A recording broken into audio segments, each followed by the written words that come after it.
कि जो बजरंगबली के असली भक्त हैं उनको आतंकवाद का मुकदमा दर्ज कराना चाहिए इन लोगों की फिल्म के खिलाफ, फिल्म के प्रोड्यूसर, डायरेक्टर और बाकी लोगों के खिलाफ।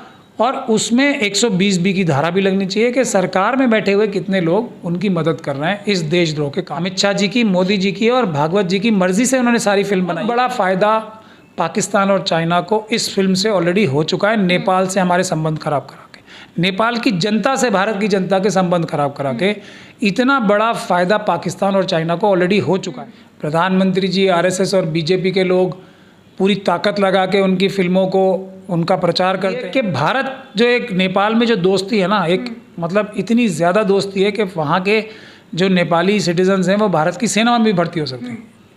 ये इतनी बड़ी दोस्ती को ख़राब करने के लिए, जिसके लिए पाकिस्तान दिन रात एक किए पड़े था, वो एक फिल्म ने कर दी ना। वहाँ की जनता हिंदी फिल्मों को, भारतीय फिल्मों को बैन कर रही है। ऐसा पहले कभी हुआ है? भारत का संविधान पूरी इजाज़त देता है मनोज मुंतशिर साहब को कि वो हनुमान जी को भगवान ना माने, लेकिन उनको ये बात कहनी नहीं चाहिए। अगर वो नहीं मानते तो अपने दिल में रखें, लेकिन इस बात को कह के दूसरे लोगों की जो मानते हैं उनकी भावनाओं को आहत करना एक अपराध है। जो नेपाल हमारे से इतना फ्रेंडली कंट्री है और एक तरह से धर्म भी एक ही माना जाता है, जो इंडिया में भी बहुत सारे लोग नेपाल में जो धर्म फॉलो किया जाता है उसके मानने वाले हैं, तो ऐसी जगह भी लड़ाई करा दी हमारी, और वो चाइना के और नज़दीक करने के लिए इस फिल्म ने बहुत बड़ा रोल अदा किया है। इस बात की इन्वेस्टिगेशन होनी चाहिए, क्योंकि ये देशद्रोह की गतिविधि है और ये आतंकवादी गतिविधि भी है। तो वाल्मीकि समाज की जो आस्था है वो ये है कि जो भगवान वाल्मीकि ने जो रामायण लिखी है वो असली रामायण है। जो मनुवादी मानसिकता के लोग हैं उनका मानना ये है कि जो तुलसीदास साहब हैं उनकी रामायण असली रामायण। जो मनुवादी मानसिकता के लोग हैं, आरएसएस के लोग हैं, इनके कार्डर्स जो हैं, ये पाकिस्तान के साथ मिलके इस प्रकार की जो गतिविधियों में लिप्त हैं। इसमें जो ये हमारे so called main stream media अपने आप को कहते हैं, उसके भी बहुत सारे जर्नलिस्ट हैं, वो भी इस कॉन्स्पिरेसी का पाकिस्तान के साथ मिलके उसका हिस्सा है। नमस्कार, मैं हूं तनु और आप देख रहे हैं नेशन कीपर। फिल्म आदिपुरुष को लेकर विवाद बढ़ चुका है। मनोज मुंतशिर का ये कहना है कि जो हनुमान जी हैं वो वाकई भगवान नहीं हैं बल्कि भक्त हैं। लेकिन जब फिल्म रिलीज़ हुई उसके बाद लोग उसे देखने गए और कई डायलॉग्स उसमें ऐसे हैं 4-5 जो वाकई हिंदुओं की भावनाओं को आहत करते हैं, क्योंकि वो डायलॉग्स भगवान कभी बोल नहीं सकते और ना ही उनके किरदार में फिट बैठते हैं। महर्षि वाल्मीकि की जो रामायण है या जो रामचरितमानस है, उसका जो पूरी उसकी जो स्टोरी है वो वाकई इस फिल्म से मैच नहीं करती। तो क्या ये मान लें कि एक मॉडर्न रामायण है और इसे एक एंटरटेनमेंट की तरह देखें? आपको लगता है सर एक मॉडर्न रामायण मान के इसे एंटरटेनमेंट की तरह देख लेना चाहिए?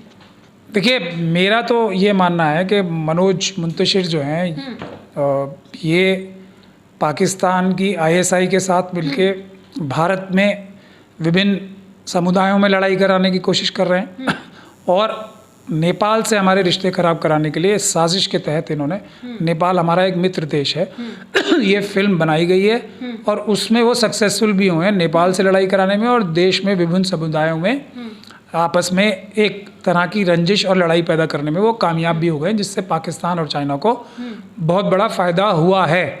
इसके ऊपर इन्वेस्टिगेशन की जानी चाहिए। जहाँ तक हनुमान जी को भगवान, ये भारत का संविधान पूरी इजाज़त देता है मनोज मुंतशिर साहब को कि वो हनुमान जी को भगवान ना माने, लेकिन उनको ये बात कहनी नहीं चाहिए। अगर वो नहीं मानते तो अपने दिल में रखें, लेकिन इस बात को कह के दूसरे लोगों की जो मानते हैं उनकी भावनाओं को आहत करना एक अपराध है। कोई ज़बरदस्ती थोड़ी कर रहा है मनोज मुंतशिर जी को कि वो किसी को भगवान माने या नहीं माने, लेकिन दूसरे लोगों की आस्था को नुकसान पहुंचाना, उनको ठेस पहुंचाना और उनसे और ऐसे लोगों से दुश्मनी पैदा करना, ऐसे लोगों की जो भगवान नहीं मानते, ये गलत है, ये अपराध है। मनोज मुंतशिर किसी पार्टी से इत्तेफाक नहीं रखते, नेता भी नहीं है, फिर आपको क्यों लगता है कि ऐसा कुछ मनोज मुंतशिर चाहेंगे? डायलॉग्स उनसे लिखवाए गए होंगे। प्रधानमंत्री जी खुद उनकी फिल्मों को प्रचार करते हैं। प्रधानमंत्री जी, आरएसएस और बीजेपी के लोग पूरी ताकत लगा के उनकी फिल्मों को उनका प्रचार करते हैं। अभी जब उन्होंने ऐसी बात कही जिससे इतने सारे लोगों की भावनाओं को आहत किया, तो सुरक्षा देती है सरकार उन्हें। तो ये सब चीज़ें साफ नहीं दिखाती कि आरएसएस से उनके डायरेक्ट ताल्लुकात हैं, बीजेपी से उनके डायरेक्ट ताल्लुकात हैं, वो आरएसएस और बीजेपी के भी एक तरह से एजेंट हैं, आईएसआई के एजेंट तो हैं ही वो।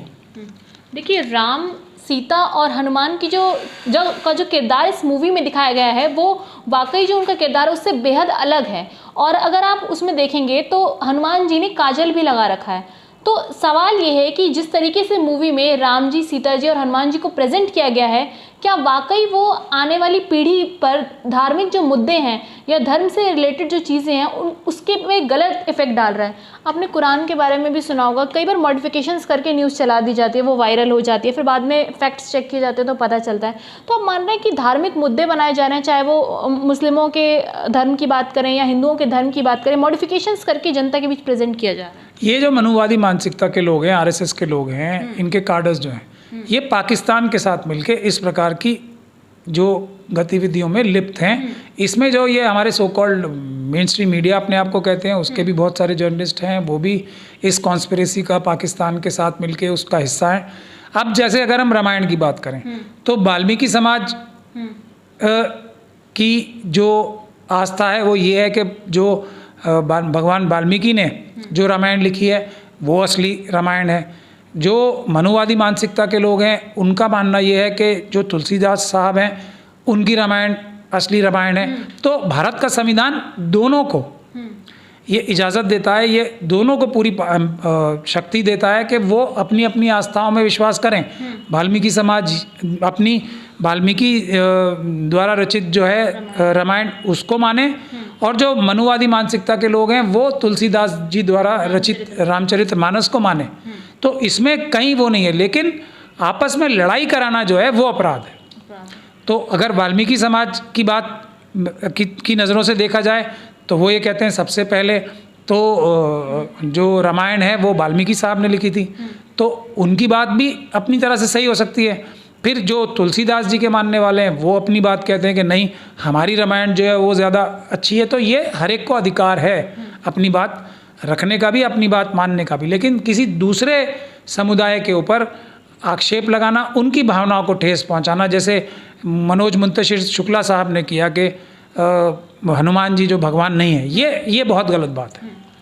देखिए, नेपाल में हिंदी फिल्मों को बैन कर दिया गया है और साफ तौर पर ये कहा गया है कि कोई भी हिंदी मूवी वहाँ पर देखी नहीं जाएगी, क्योंकि माता सीता का इस पूरी मूवी में अपमान किया गया है। तो अलग अलग जगहों से रिश्ते ख़राब करना, और जिस तरीके से मूवी आजकल आ रही है, आप देख ही रहे हैं, पठान पर बवाल हुआ भगवा को लेकर, और अब इस पर बवाल हो रहा है। हिंदू संगठन बहुत एक्टिव नज़र आते हैं, लेकिन आपको लग रहा है कि जितना एक्टिव वो पठान पर थे वो इस मुद्दे पर नहीं है? देखिए, आरएसएस और आईएसआई ये मिल के तय करते हैं कि किस चीज़ से क्या देश का नुकसान पहुंचाना है। ये है बुनियादी बात। अब मुझे लगता है कि वो इतने एक्टिव हैं या नहीं हैं, या एक्टिव होने वाले हैं या नहीं है, ये तो तय आरएसएस के नागपुर से मिलके, और जो उनका एक भारत के साथ दुश्मनी रखने का, भारत के अंदर जो अफरा तफरी फैलाने का आईएसआई का सेल है पाकिस्तान में, वो लोग डिसाइड करेंगे कि फ्यूचर में कितने आरएसएस के कार्डर्स जो हैं वो इस काम में इन्वॉल्व होते हैं। लेकिन बहुत बड़ा फ़ायदा पाकिस्तान और चाइना को इस फिल्म से ऑलरेडी हो चुका है, नेपाल से हमारे संबंध खराब करा के, नेपाल की जनता से भारत की जनता के संबंध खराब करा के इतना बड़ा फ़ायदा पाकिस्तान और चाइना को ऑलरेडी हो चुका है। तो अब आप खुद ही देख लीजिए कि ये कार्डर्स के उतरने की ज़रूरत अभी पड़ेगी या नहीं पड़ेगी। हो सकता है उनका मकसद ही हल हो गया हो। जो नेपाल हमारे से इतना फ्रेंडली कंट्री है, और एक तरह से धर्म भी एक ही माना जाता है, जो इंडिया में भी बहुत सारे लोग नेपाल में जो धर्म फॉलो किया जाता है उसके मानने वाले हैं, तो ऐसी जगह भी लड़ाई करा दी हमारी, और वो चाइना के और नज़दीक करने के लिए इस फिल्म ने बहुत बड़ा रोल अदा किया है। इस बात की इन्वेस्टिगेशन होनी चाहिए, क्योंकि ये देशद्रोह की गतिविधि है और ये आतंकवादी गतिविधि भी है। पाकिस्तान का इन्वॉल्वमेंट इसमें आपको कैसे लगता है? देखिए, पाकिस्तान दिन रात लगा के, और पाकिस्तान के कितने पाकिस्तानी नेशनल और पाकिस्तान की एजेंसियां नेपाल में एक्टिव हैं, पता है आपको ये क्यों?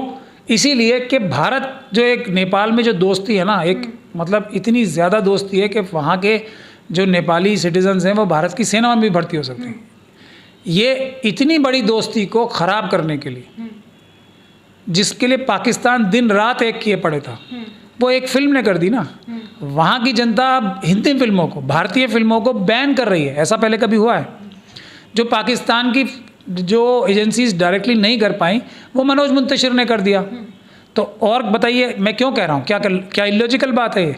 इतनी बड़ी दुर्घटना हमारे देश के साथ घटित कर दी, उसके बाद भी ना एनआईए उनके खिलाफ कुछ कर रही है, ना प्रधानमंत्री जी उनके खिलाफ कुछ कर रहे हैं, ना हमारे अनुराग ठाकुर साहब जो हैं, जो इंफॉर्मेशन ब्रॉडकास्टिंग मिनिस्टर हैं, उन्होंने कोई एक्शन लिया। बल्कि क्योंकि उन्होंने देश के अंदर भी लोगों की एक बड़े समुदाय की जो हनुमान जी को मानने वाले हैं उनकी भावनाओं को आहत किया है, तो कहीं वो उनका कहीं पकड़ के मुंह काला ना करें या उनसे सवाल ना करें, तो उससे बचाने के लिए सरकार ने खुद उन्हें सुरक्षा दे दी है।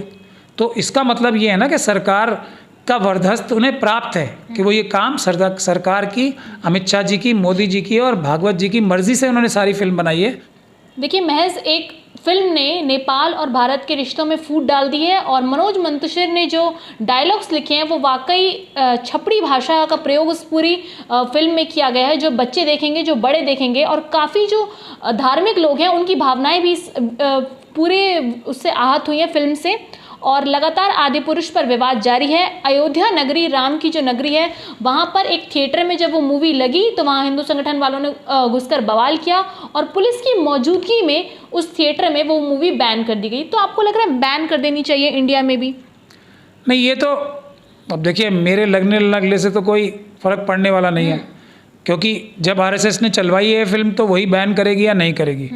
मेरा कहना तो ये है कि जो बजरंग बली के असली भक्त हैं उनको आतंकवाद का मुकदमा दर्ज कराना चाहिए इन लोगों की फिल्म के खिलाफ, फिल्म के प्रोड्यूसर, डायरेक्टर और बाकी लोगों के खिलाफ। और उसमें 120B की धारा भी लगनी चाहिए कि सरकार में बैठे हुए कितने लोग उनकी मदद कर रहे हैं इस देशद्रोह के काम में।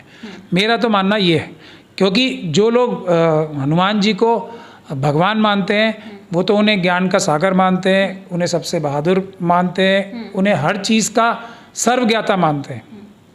तो अब उनके बारे में इस प्रकार के शब्द प्रयोग करना कि जो डिसिप्लिन के, जो ज्ञान के, अपने जो उनके मानने वाले हैं, वो इतने बड़े, सबसे बड़े एक व्यक्तित्व हैं, उसके बारे में इस प्रकार की भाषा का प्रयोग करना, उसके बारे में ये बोलना कि वो जो लोग उन्हें भगवान मानते हैं वो गलत मानते हैं, भगवान नहीं है वो, ये सब चीज़ें जो है ना, बजरंग बली के जो भक्त हैं असली, ये बजरंग दल वाले नहीं, ये तो बजरंग बली का नाम इस्तेमाल करके अपना फ़ायदा कर रहे हैं और एक प्रकार से वो भी बजरंग बली का नाम बदनाम ही करते हैं। तो उनकी बात नहीं कर रहा, ये असली जो भक्त हैं उनको सामने आना चाहिए और उनको देशद्रोह का, आतंकवाद का मुकदमा इस फिल्म के खिलाफ कायम करना चाहिए और सरकार के लोग को भी जो इसमें मिले हुए हैं उनको भी इसमें दोषित साबित करने की कोशिश करनी चाहिए। बहुत बहुत धन्यवाद आपका। तो हमारे साथ महमूद पराचार्य थे, सुप्रीम कोर्ट के वरिष्ठ वकील हैं और इन्होंने कानूनी पर्सपेक्टिव से बताया कि ये मूवी क्या है और इसके पीछे की क्या वजह है। तो ऐसी वीडियो में मेरे साथ मैं तनु, नेशन कीपर से।